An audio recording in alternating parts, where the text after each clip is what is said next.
You don't need that anyways. Well, hey there, and welcome. Right now we're all loaded up. It's bright and early on Wednesday, and we're gonna head to Marker 1. We've got a 34 LS Tiara to check out the generator on, so let's just get there. Well, we made it out to the marina here. I'm actually sitting in the boat here because you can hear it. The forklift's running behind me, and I'm sitting pretty much right where they load and unload boats, so can't hear a whole lot out there right now. I've already started this generator and ran it. It seems to be pumping water good, but I have a overheat light on. Let me show you real quick. So if we look inside of our panel here, on this Tiara here we have our AC stuff on top, our DC on the bottom with our switches.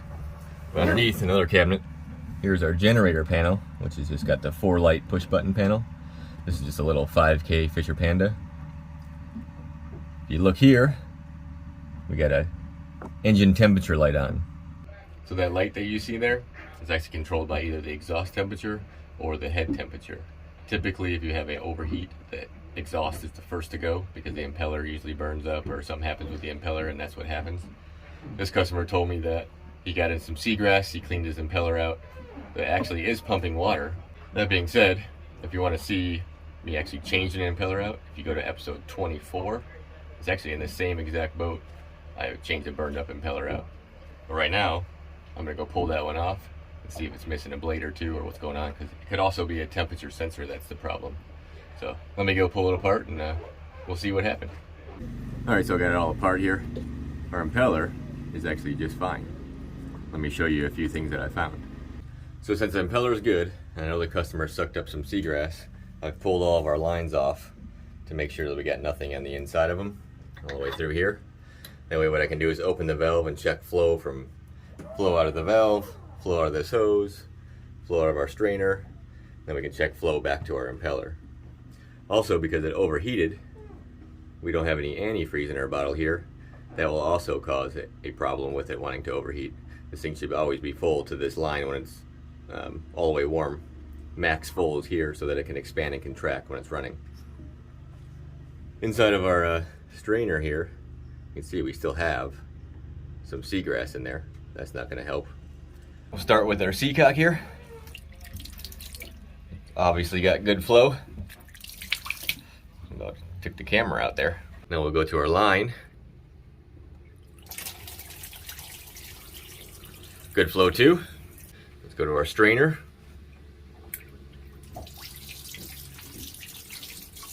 Good flow.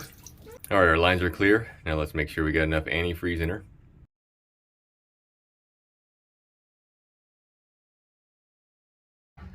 All right, so we got our strainer on here. She's all cleaned out.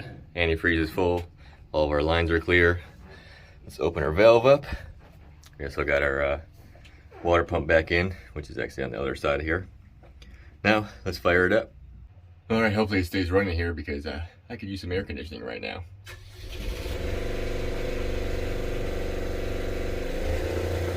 Started right up. All right, you can see everything is green right now. No red on our engine temperature. We also got exhaust temperature. Well, all right, we've been running for 3 to 5 minutes here, and we're overheating again. All of our systems full, all that stuff. Everything I did checked is good. It's pumping water good. But it finally showed its face when the closed cooling system built pressure. Let me show you what I found. All right, so if you look at this bottle here, I had this actually over full on purpose to try to get whatever air might be in the motor here out. If you look down here, you tilt this down, right at the bottom of that hole right there.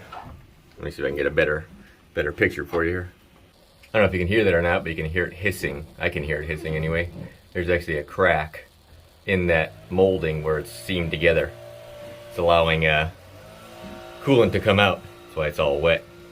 So unfortunately, I'm not going to be able to let it run and enjoy my air conditioning. I need a new reservoir bottle here because I don't carry those with me. It's not a very common thing. This is actually the first time I've ever seen this happen to a Fisher Panda. I've seen other weird issues with closed cooling systems, but in order for a closed cooling system to work, it has to have pressure. And if it's not building the pressure like it should, it's not going to cool the engine. So we're going to come back to this and we'll see if it runs. We'll get a new reservoir bottle for it and it should be fine. That being said, I'm going to pack this one up, get her back in the barn, and head to the next job. I'll see you there. Well, I'm going to interrupt the film real quick.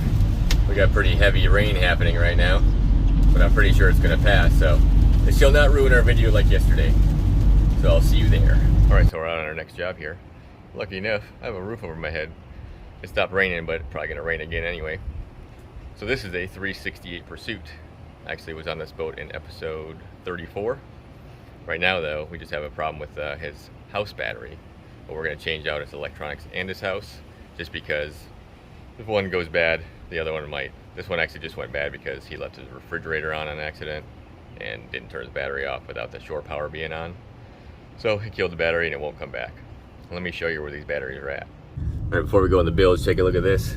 We got 4 volts on our house and 12.7 on our electronics. So obviously one battery is good and one battery is bad. But if we're gonna do one, we're gonna do both because of the location. And that would be down here. Go down in the hole, look up to our port side, and you'll see all the batteries. But in front of us here is our engine batteries. If you look behind, there's a little battery peeking out behind us here. That's actually either our house or electronics, but they're both back there. I'm gonna swap these out real quick. We'll check the systems when we put them back in, make sure everything's working. I forgot to mention, this 368 was actually replaced by the 378. I actually have a video of me walking through the brand new version of this boat and taking it for a ride. It's pretty cool. It's got the 425s on it. Anyway, let me get these batteries out and I'll be right back. All right, that was fun. I just slid all those batteries out of the way and put those heavy batteries back in the back there. Got everything hooked up.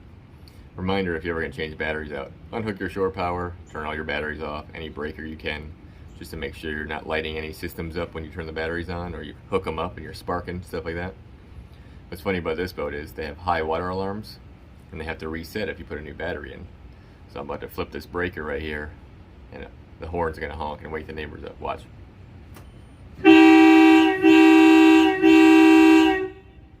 That was loud. All right, let's go check our battery switches and make sure we got good voltage. All right, better than 4 volts now. We got 12.7 and 12.7. Let's turn our chargers on and see if they're working. 13.4 and 13.4. Looks like our chargers are working. All right, so everything looks good here. I'm gonna just push all the buttons, make sure everything's working, double check the systems here, and call it a day. If you like what you're watching, hit all those buttons, hit the bell, all that good stuff, and I'll see you next time. Well, look at that. Our 428 sitting next to our 456. There's 8 425s right there. Nice.